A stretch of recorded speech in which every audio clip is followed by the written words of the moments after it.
So hello everyone, good morning to all of you. Bharat का भूगोल में फिर से आपका स्वागत है। आज का टॉपिक इंडियन ज्योग्राफी में जहाँ तक हमने इससे पहले वाले जो लेक्चर कवर कराया था उससे आगे का टॉपिक मैं आपको आज प्रोवाइड कराऊंगा। तो इस वीडियो के लास्ट तक जुड़ रहिए ताकि आपको अच्छे से प्रॉपर तरीके से प्रॉपर वे में आपको समझ में आए। तो आज का टॉपिक आपका रहेगा भारतीय मानसून की उत्पत्ति का एल नीनो सिद्धांत।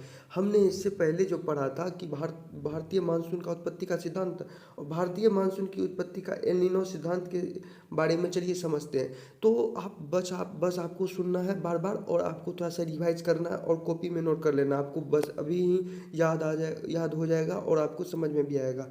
तो अब यहाँ पे चलिए समझते हैं भारतीय मानसून की उत्पत्ति का एल नीनो सिद्धांत के बारे में।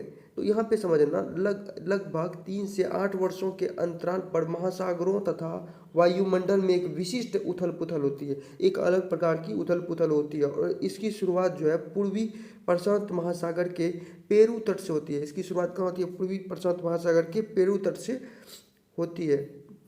और पेरू के तट पर हम्बोल्ट या पेरू की जलधारा, जैसे कि पेरू के तट पर जो है हम्बोल्ट या ठंडी आप कह सकते हम्बोल्ट या पेरू की जलधारा, कौन सी जलधारा?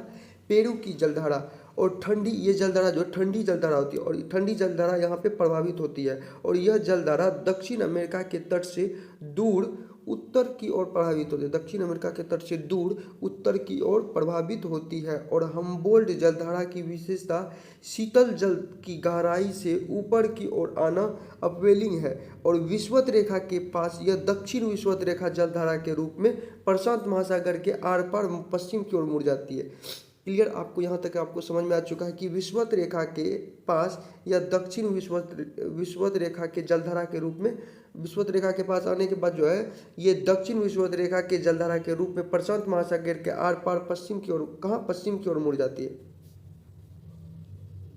अब यहाँ पे समझना, मुड़ने के बाद एल नीनो के आने के साथ ही ठंडे पानी का गहराई से ऊपर आना बंद हो जाता है। जब एल नीनो के आने के साथ ही ठंडे पानी का गहराई से ऊपर आना बंद हो जाता है और एवं ठंडे पानी का प्रतिस्थापन पश्चिम से आने वाले गर्म पानी से हो जाता है। और यहाँ पे यह कहा जा रहा है ठंडे पानी का जो प्रतिस्थापन, यानी कि ठंडे पानी को प्रतिस्थापित कर दिया, जो दूसरे जगह ट्रांसफर कर दिया, पश्चिम प्रतिस्थापन करके पश्चिम से आने वाली गर्म पानी से होता है।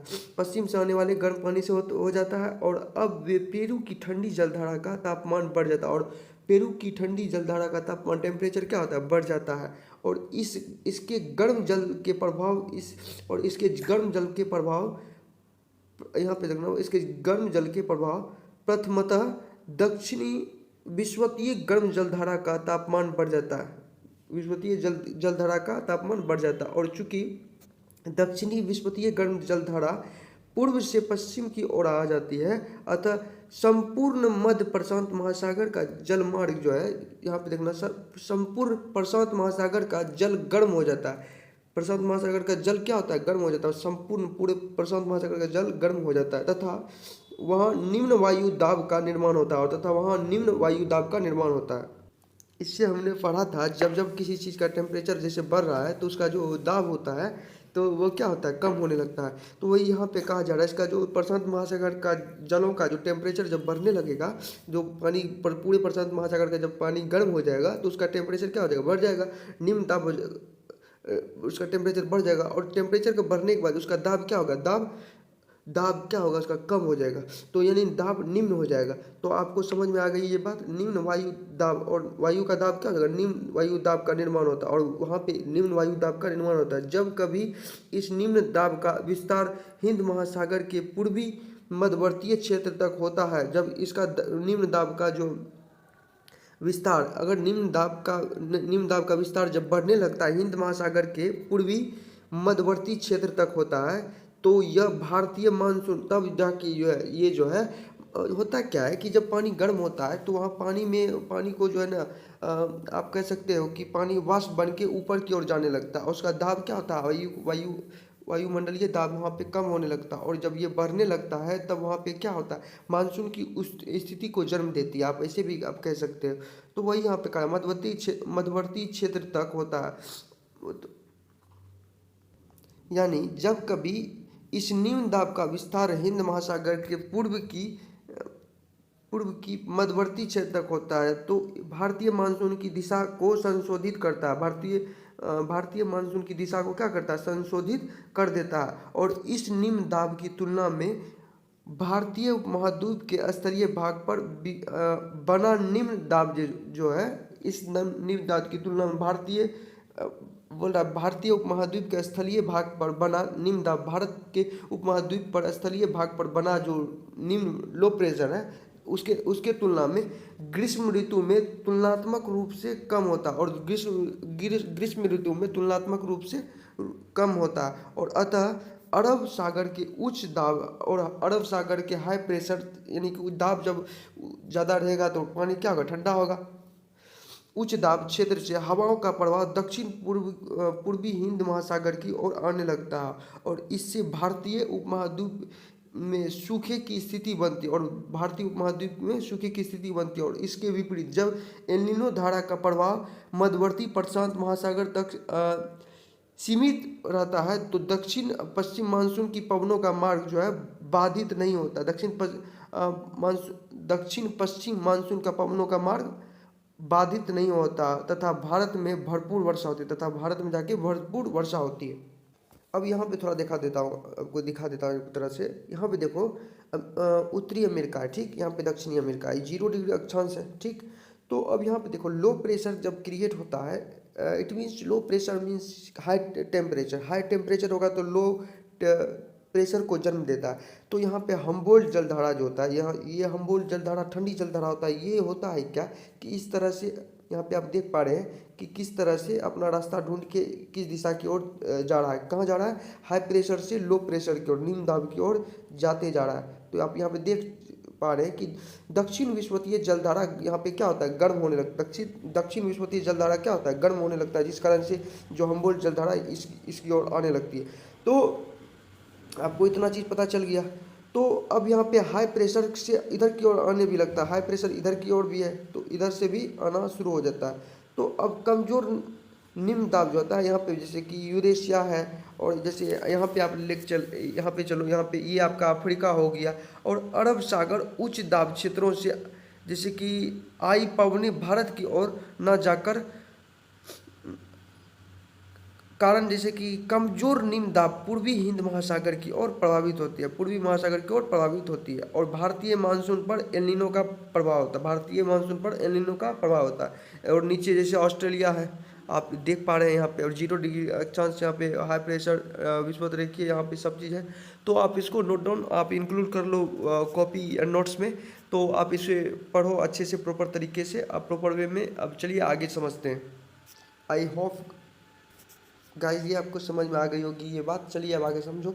आगे का टॉपिक यहाँ पे ये समझना। अब देखो यहाँ पे यह कहा जा रहा है भारतीय मानसून, यानी कि दक्षिणी पश्चिम मानसून के बारे में चलिए समझते हैं, डिस्कस करते हैं इसके बारे में। यहाँ पे देखो सामान्यतः भारत में मानसून का समय जो है जून से सितंबर तक रहता है। मानसून का समय कब तक, जून से लेकर सितंबर तक रहता है। और इस समय जो उत्तरी पश्चिमी भारत तथा पाकिस्तान में निम्न वायुदाब का क्षेत्र बन जाता है। यहाँ पे अंततः उष्णकटिबंधीय अभिसरण क्षेत्र जैसे ITCZ उत्तर की ओर खिसकता हुआ शिवालिक के पर्वतपात, यहाँ देखो पर्वतपात तक चला जाता है। कहाँ, पर्वतपात तक चला जाता है। इसके कारण भारतीय उपमहाद्वीप के ऊपर यहाँ पे देखो सिंधु गंगा के मैदान में एक लंबाकार निम्न दाबीय मेखला का निर्माण होता है। क्या होता है, निम्न दाबीय मेखला का निर्माण होता है, जिसे मानसून गर्त, यानी कि आप कह सकते हो मानसून गर्त यानी कि ट्रॉव कहते हैं। और इस निम्न दाब को भरने के लिए दक्षिणी गोलार्ध में चलने वाली दक्षिण पूर्व वाणिज्यिक, यहाँ देखो वाणिज्यिक पवन यानी कि ट्रेड विंड्स विषुवत रेखा को पार कर पूर्व की ओर मुड़ जाती है। कहाँ, पूर्व की ओर विषुवत रेखा को पार कर ट्रेड विंड जो है विषुवत रेखा को पार करके पूर्व की ओर मुड़ जाती है, और फेरल के नियमानुसार तथा दक्षिणी पश्चिमी मानसून पवन के रूप में ले लेती है। दक्षिणी पश्चिमी मानसून के रूप में दक्षिणी पश्चिमी मानसून के रूप में इसका मतलब अपना रूप ले लेती है। तो ये आपको आई होप ये भी आपको समझ में आ रही होगी ये बात। अब यहाँ पे समझ लेना, भारत में दक्षिण पश्चिम मानसून की उत्पत्ति का संबंध जो है उष्ण पूर्वी जेट स्ट्रीम से है। इसको नोट डाउन करना, भारत में दक्षिण पश्चिम मानसून का उत्पत्ति है उष्ण पूर्वी जेट स्ट्रीम से है। और दक्षिणी पश्चिम मानसून भारत में सर्वप्रथम जो है अंडमान एवं निकोबार तट पर 25 मई को पहुंचता है। कहाँ? 25 मई को पहुंचता है। इसको नोट डाउन करना, बहुत इंपॉर्टेंट टॉपिक है। और फिर 1 जून को चेन्नई एवं तिरुवनंतपुरम तक पहुंचता है। 1 जून को कहाँ? तिरुवनंतपुरम तक पहुंचता है। और 5 से 10 जून के बीच जो है कोलकाता एवं मुंबई को छूता है। और 5 से 10 जून के बीच कोलकाता एवं मुंबई को छूता है। और 10 से 15 जून के बीच पटना अहमदाबाद नागपुर तक पहुंचता है। 10 से 15 जून के बीच पटना अहमदाबाद नागपुर तक पहुंचता है तथा 15 जून के बाद जो है लखनऊ दिल्ली जयपुर जैसे शहरों में पहुंचता है। लखनऊ दिल्ली और जयपुर जैसे शहरों में पहुंचता है। प्रायद्वीप भारत में दस्तक देने के बाद दक्षिणी पश्चिम मानसून को 2 शाखाओं में बढ़ जाता है। ये जो है 2 शाखाओं में बढ़ जाता है। प्रायद्वीप भारत में दस्तक देने के बाद जो है दक्षिणी पश्चिम मानसून जो है 2 शाखाओं में बढ़ जाते हैं। तो आप ऐसे कह सकते हैं जैसे कि एक देखो, एक होता है अरब सागरीय शाखा, दूसरा होता है 2 शाखाओं में बढ़ने का, एक अरब सागरीय शाखा, एक शाखा का नाम ए और बी शाखा का नाम बंगाल की खाड़ी शाखा। अब चलिए आगे समझो। दक्षिण पश्चिम मानसूनी की अरब सागरीय शाखा, तो इसमें समझ लेना दक्षिण पश्चिम मानसून की यह शाखा पश्चिम घाट की उच्च भूमि में लगभग समकोण पर दस्तक देती है। क्या? समकोण पर दस्तक देती है। जैसे आपने समकोण देखा होगा, इस तरह से आपने पढ़ा, इस तरह का समकोण पर दस्तक देती है। और अरब सागर शाखा द्वारा भारत के पश्चिम तट पर पश्चिम घाट पर्वत, महाराष्ट्र, गुजरात एवं मध्य प्रदेश के कुछ हिस्सों पर वर्षा होती है। और यहाँ पे यह कहा जा रहा है कि जैसे कि ये समकोण पर दस्तक देती है, तो दस्तक देने का मतलब क्या कि मानसून जब दस्तक दे तो वहाँ बारिश भी होती है। अरब सागर शाखा द्वारा भारत के पश्चिम तट पर पश्चिमी घाट पर्वत जैसे महाराष्ट्र हो गया, गुजरात हो गया, मध्य प्रदेश के कुछ हिस्सों पर वर्षा होती है। और अरब सागर शाखा द्वारा भारत के पश्चिमी घाट पर्वत के पश्चिमी ढाल पर तटीय भाग की तुलना में अधिक वर्षा होती है।